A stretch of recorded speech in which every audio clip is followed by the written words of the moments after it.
Lors d'un dîner en famille, j'ai annoncé, pleine d'enthousiasme, j'ai hâte d'être à la réunion de famille.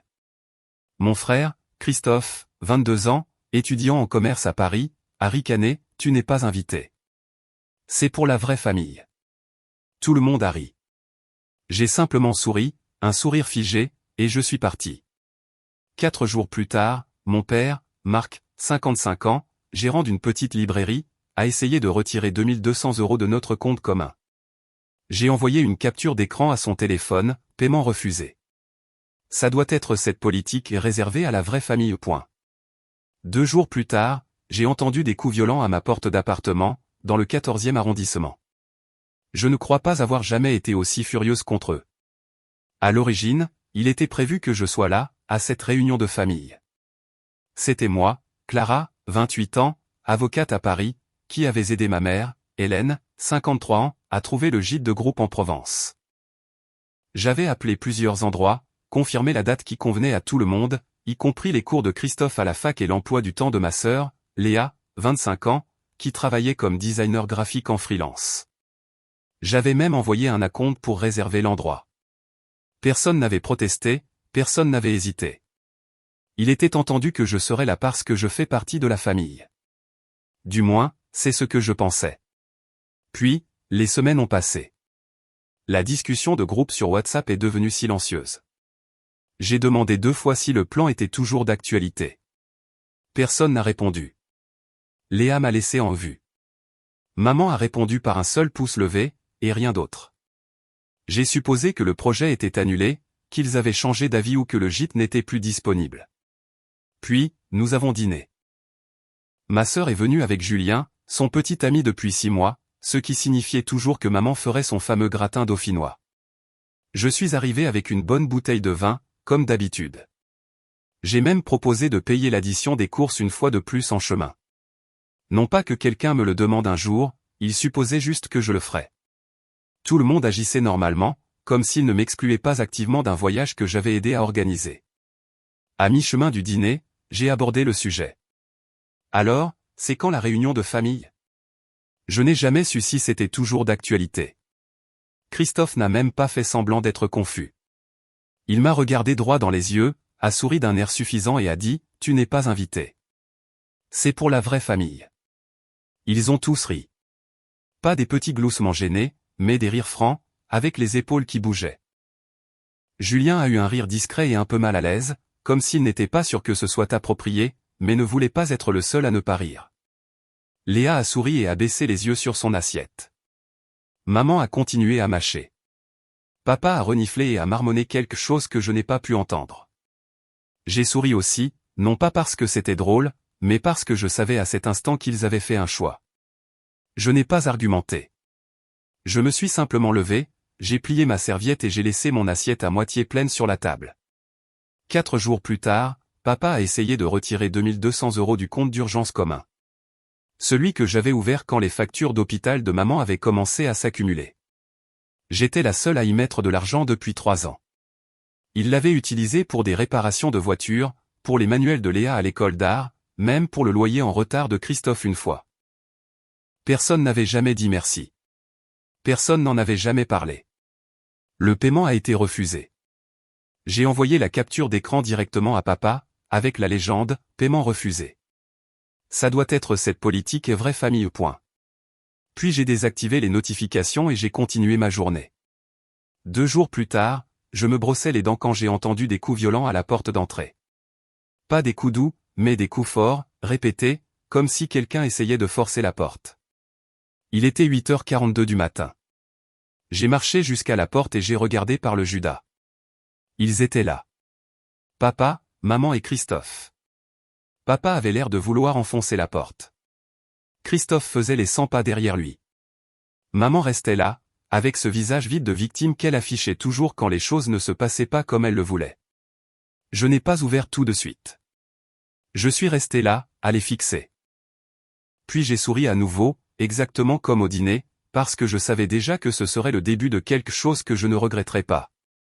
J'ai finalement ouvert la porte, juste assez pour qu'il voie mon visage et sache que je n'allais pas faire semblant que rien ne s'était passé. Papa a commencé à me bombarder de questions avant même que je puisse dire un mot. Qu'est-ce que c'est que cette histoire de bloquer le compte? Tu trouves ça drôle? Sa voix était plus forte que nécessaire. Christophe se tenait derrière lui, les bras croisés, fixant le sol comme s'il essayait de se préparer à une dispute. Maman ne parlait pas. Elle me regardait juste avec cet air fatigué et pitoyable qu'elle prenait toujours quand les choses ne se passaient pas à son avantage. Elle voulait que je me sente coupable. Ça marchait avant. Plus maintenant. J'ai dit calmement à papa que le compte était le mien. Il avait été ouvert à mon nom. J'y avais mis l'argent. Je les avais laissés l'utiliser pour des urgences parce qu'ils disaient qu'ils n'avaient pas d'autres options, pas parce qu'ils y avaient droit. Il a commencé à tempêter en disant que c'était de l'argent de famille et que je faisais partie de cette famille. J'ai souri et lui ai dit que ce n'était pas ce que j'avais entendu au dîner. Christophe a sauté sur l'occasion avant que papa ne puisse parler à nouveau. Tu as vraiment pris cette blague au sérieux? Il a même ri. Tu penses vraiment qu'on était sérieux? Je lui ai dit, oui, je l'ai fait parce que personne ne l'a corrigé. Personne n'a dit que c'était une blague. Ils ont ri, puis ils sont tous restés silencieux quand je suis parti. Christophe m'a dit de me ressaisir. Je lui ai dit qu'il pouvait se remettre des vacances annulées. C'est là que les yeux de maman se sont écarquillés. Annulé? J'ai hoché la tête. J'ai annulé le dépôt. J'ai réservé. J'ai payé pour cela. La réservation est annulée. Je devrais recevoir le remboursement cette semaine. Ils sont restés silencieux pendant une seconde. Puis papa a explosé. Tu as fait quoi? J'ai répété. Non seulement il m'avait exclu, mais il m'avait utilisé pour sécuriser le gîte, puis m'avait écarté sans un mot. Et il pensait s'en tirer. Je leur ai rappelé que c'était moi qui avais passé les appels, payé la compte, suivi le dossier avec la société de location. J'avais fait le travail. Il prenait le voyage. Il ne pensait pas que je riposterais. Il pensait que j'avalerais la pilule comme je le faisais toujours. Christophe n'arrêtait pas de marmonner. Il a dit que j'agissais comme un méchant dans un film de tribunal. Que je jouais à l'avocate à nouveau, comme si c'était un costume que j'enfilais. Je n'ai pas répondu. J'ai juste regardé maman et lui ai demandé si elle se souvenait des soins dentaires d'urgence qu'elle avait eus l'année dernière. Ceux dont elle ne voulait pas que papa soit au courant. J'avais aussi couvert ça. Discrètement, sans reçu, sans jugement. Elle a hoché la tête lentement. Puis je me suis tourné vers papa, et les quotes-parts de l'hôpital, l'assurance auto en retard que tu oubliais toujours de payer, les médicaments pour ta tension artérielle, c'était tout moi, papa. J'ai vu quelque chose vaciller dans ses yeux, mais ce n'était pas de la gratitude. C'était de la panique. Puis j'ai regardé maman à nouveau. Et toi? La carte de crédit que tu as ouverte à mon nom il y a 3 ans, celle que je n'ai pas signalée. Tu t'en souviens, n'est-ce pas? Son visage est devenu pâle. Elle a regardé le sol. Je l'ai remboursé, ai-je dit. J'ai laissé tomber. Mais pas ça. Plus maintenant. Ils n'étaient pas stupéfaits parce qu'ils ne savaient pas. Ils étaient stupéfaits parce que je l'avais dit à voix haute. Je ne les ai pas laissés conserver l'image qu'ils avaient tant travaillé à protéger. Les bons parents, la famille unie, le petit frère innocent. J'ai tout fait éclater au grand jour. Papa s'est approché, a dit que je le regretterais, que je ne savais pas ce que je faisais, que je m'en prenais aux seules personnes qui se souciaient de moi. Je lui ai dit qu'il n'avait aucune idée de qui j'étais désormais. Je n'étais pas la fille qui gardait les lumières allumées et disait merci quand personne ne la remerciait. J'étais l'avocate sur laquelle il s'appuyait sans jamais payer d'honoraires. Et s'il voulait pousser, je pousserais plus fort. Je gèlerais chaque compte que je partageais avec eux. Je signalerais la fraude à la carte de crédit. Je donnerais à l'hôpital toute la documentation. Je les couperais avec la précision d'un scalpel. Maman a commencé à pleurer. Christophe a dit que j'étais sans cœur. Papa m'a traité d'ingrate. Je leur ai dit que j'en avais marre d'être utile à des gens qui me voyaient comme un distributeur automatique avec un diplôme de droit. Puis j'ai fermé la porte, je l'ai verrouillée. Je n'ai pas pleuré, je n'ai pas crié. Je me suis juste assise sur le canapé et j'ai fixé le plafond. J'avais l'impression qu'un fusible avait enfin grillé et ne laissait derrière lui qu'un silence pur. Je n'étais plus en colère, juste soulagé. 2 heures plus tard, mon téléphone a sonné. C'était grand-père, Jacques, 80 ans, retraité de la fonction publique, vivant en Bretagne. Il n'a pas dit bonjour, juste « Clara ». J'ai entendu ce qui s'est passé. Tu n'as pas tort. Je suis de ton côté. Dis-moi ce dont tu as besoin. Et pour la première fois depuis longtemps, je ne me sentais pas seul. Le silence après l'appel de grand-père était différent. Pas le genre habituel où j'attendais que la culpabilité s'insinue. Cette fois, il y avait juste de l'espace, de l'air, une ligne claire entre eux et moi. Je n'avais pas réalisé à quel point j'en avais besoin. Je n'ai eu aucune nouvelle de ma famille pendant 2 jours. Pas un seul appel ou message. Puis Léa a envoyé un SMS. Il faut qu'on parle. Nous nous sommes rencontrés dans un petit café près de son travail, dans le 10e arrondissement. Elle n'avait pas amené Julien. Elle n'a pas souri quand elle m'a vu. Elle s'est juste assise et a dit, ils deviennent fous. Maman ne mange plus. Papa parle de te poursuivre en justice. J'ai levé un sourcil. Me poursuivre en justice pourquoi? Leurs sentiments? Elle a ri un peu. Ne t'inquiète pas, il ne le fera pas. Il est juste furieux. Il pense que tu essaies de détruire la famille. Je n'ai rien dit. Je l'ai juste laissé parler. Elle m'a dit qu'il me reprochait l'échec du voyage. Que tout le monde était en colère contre moi pour avoir annulé le gîte, même si c'était moi qui l'avais payé. Elle a dit, papa a appelé des proches, leur racontant une histoire sur la façon dont je suis instable, comment j'ai réagi de manière excessive, comment j'ai menacé de poursuites judiciaires sans raison. Ils réécrivent toute l'histoire. Elle a dit, ils font croire que tu as perdu la tête. J'ai hoché la tête. Ce n'était pas nouveau. Ma famille avait une longue histoire de déformation de la réalité en toute version qui les faisait passer pour des victimes.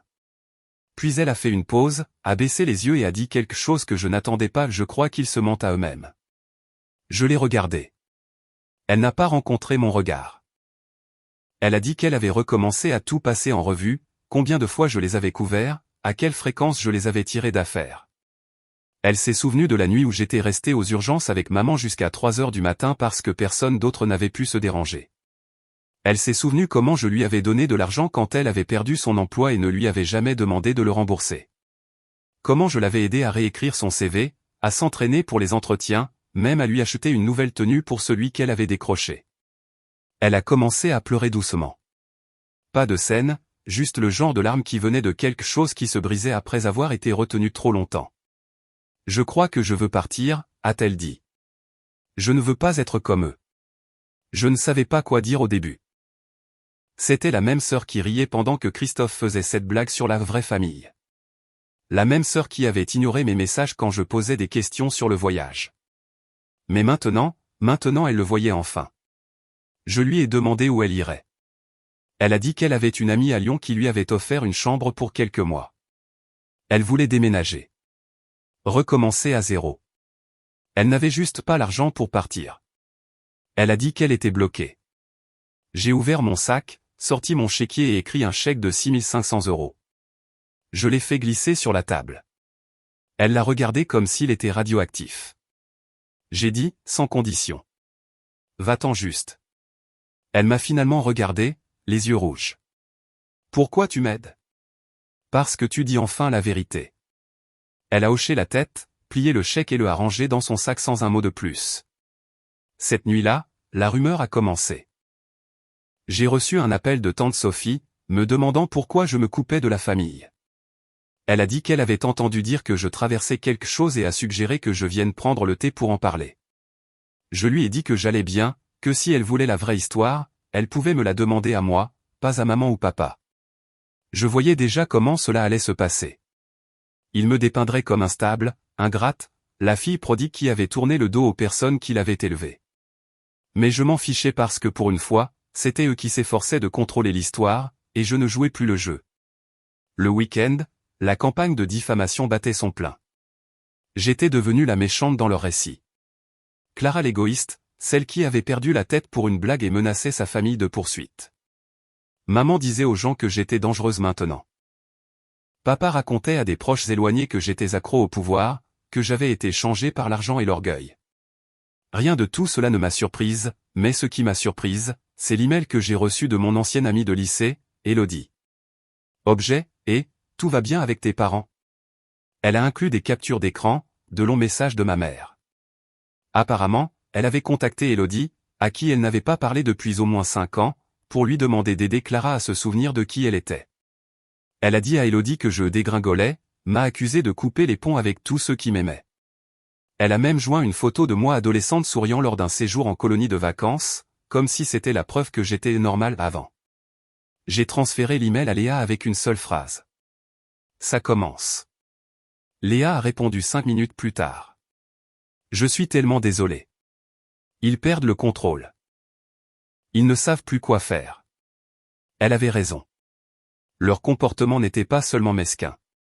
C'était paniqué.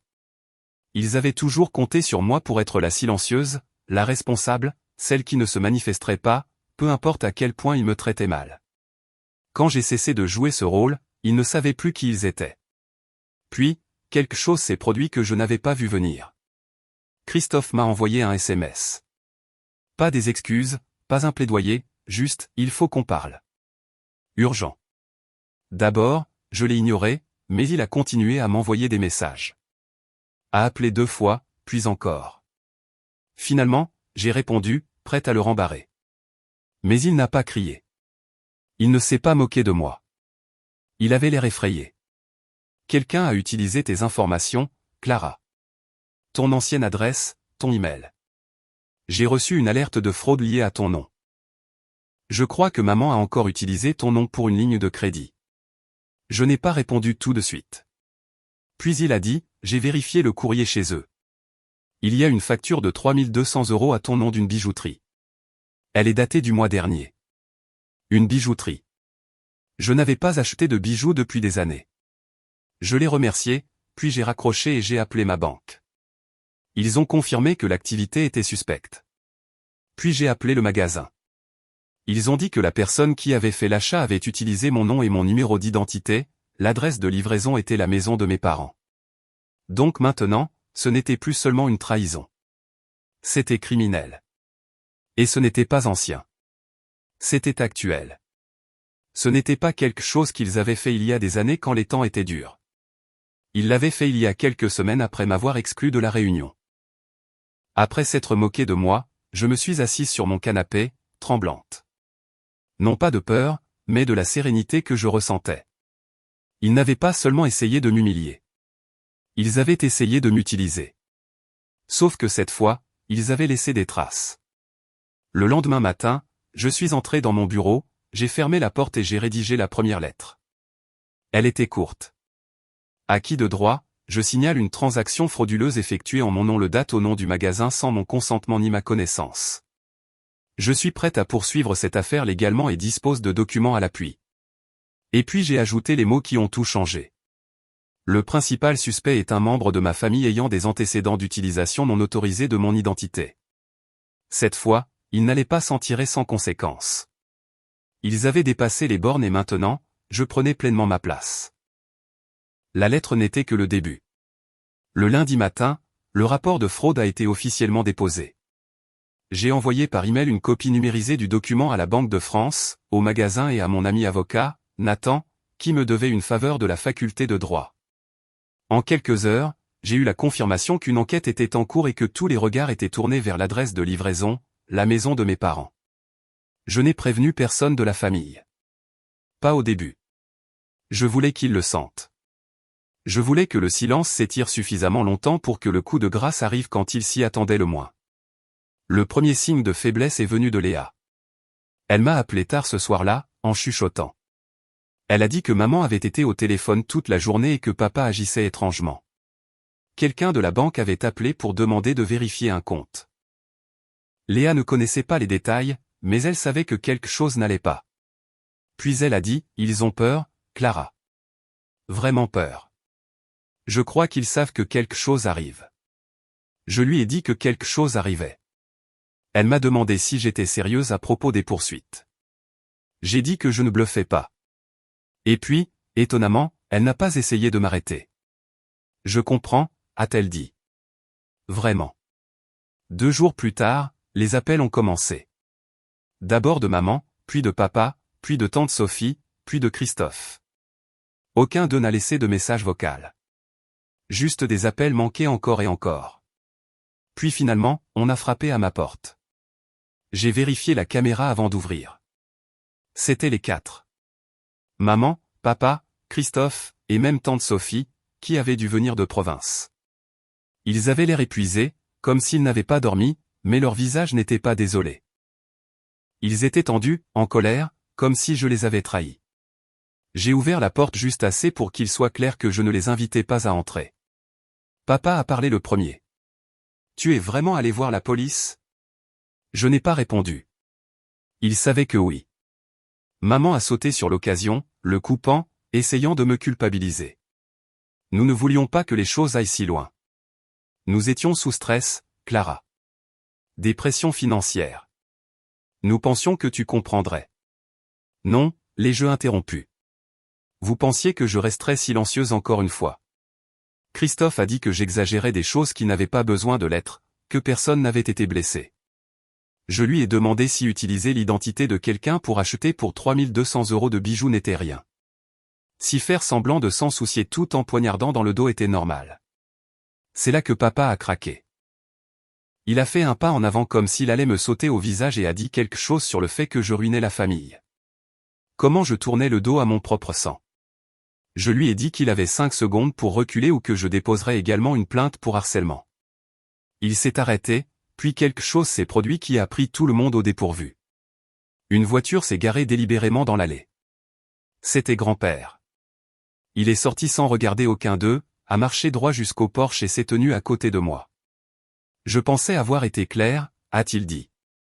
Laissez-la tranquille. Papa a commencé à bredouiller quelque chose sur la famille et l'unité et comment j'étais manipulé. Grand-père a juste secoué la tête. Vous l'avez manipulée assez longtemps. Elle n'est pas votre béquille. Elle n'est pas votre banque. Et si vous avez commis un crime en son nom, vous avez de la chance. Tout ce qu'elle a fait, c'est déposer un rapport. Le porche est devenu silencieux. Personne n'a argumenté. Grand-père s'est tourné vers moi, sa voix basse. Tu n'as pas à te battre seul. Puis il les a regardés. Et vous allez tous apprendre ce qui se passe quand on s'en prend à la seule personne de cette famille qui a toujours bien agi envers tout le monde. Ils sont partis. Pas de cris, pas de porte claquée, juste le silence. Alors que je me tenais là, les regardant s'éloigner en voiture, j'ai ressenti quelque chose que je n'avais pas ressenti depuis des années, un soulagement. Non pas parce que c'était fini, mais parce qu'ils savaient enfin que ce n'était plus leur jeu. Ils ont cessé d'appeler après ce jour. Plus de messages vocaux, plus de coups à la porte, plus de SMS de groupe faisant semblant que tout allait bien. C'était comme si quelqu'un avait coupé un fil dans l'arbre généalogique et que les branches tombaient simplement.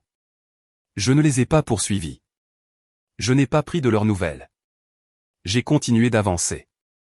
L'affaire de fraude a progressé rapidement. La bijouterie a remis une copie des images de surveillance. Elle montrait ma mère, très clairement, au comptoir, souriante alors qu'elle signait de mon nom. Portant le collier dont elle publierait plus tard une photo sur Facebook avec la légende « Je me fais enfin plaisir ». Les enquêteurs n'ont même pas eu à creuser.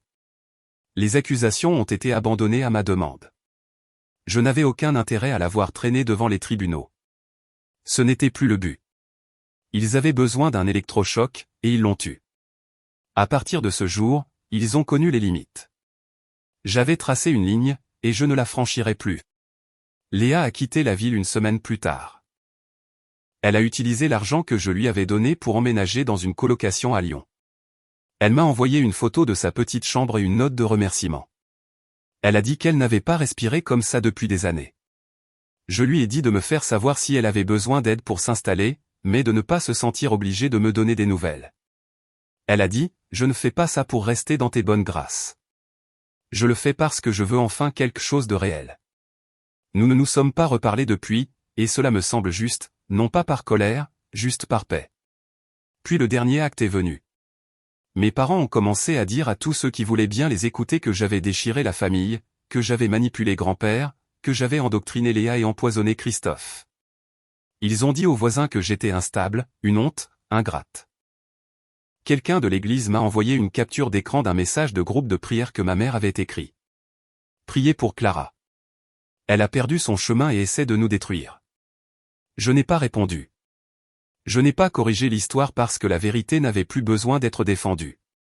Chacun a choisi sa propre version des événements. C'était bien ainsi. Mais pour une fois, je vivais la mienne et seulement la mienne. Pas de culpabilité, pas d'obligation forcée. Pas de dîner où je payais l'addition et partais affamé.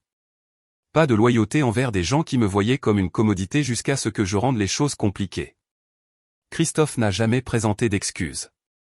Cela ne m'a pas surprise. Il est resté avec nos parents comme si rien n'avait changé. Peut-être que pour lui, rien n'a changé. Grand-père appelle parfois juste pour discuter. Nous ne parlons plus d'eux. Nous parlons de son jardin, du temps qu'il fait. Il me pose des questions sur mon travail, me dit qu'il est fier de moi. C'est tout ce que j'ai toujours voulu entendre de toute façon. Alors, c'est comme ça que ça s'est terminé. Pas d'énorme confrontation, pas d'excuses dramatiques, juste une séparation. Léa est dans une nouvelle ville. Grand-père est content. Mes parents continuent de raconter leur version des événements à tous ceux qui veulent bien les écouter. Mais moi, je vis enfin une vie où je ne suis pas utilisé. C'était ma revanche. Je les ai laissés vivre dans le monde qu'ils avaient construit et je m'en suis allé.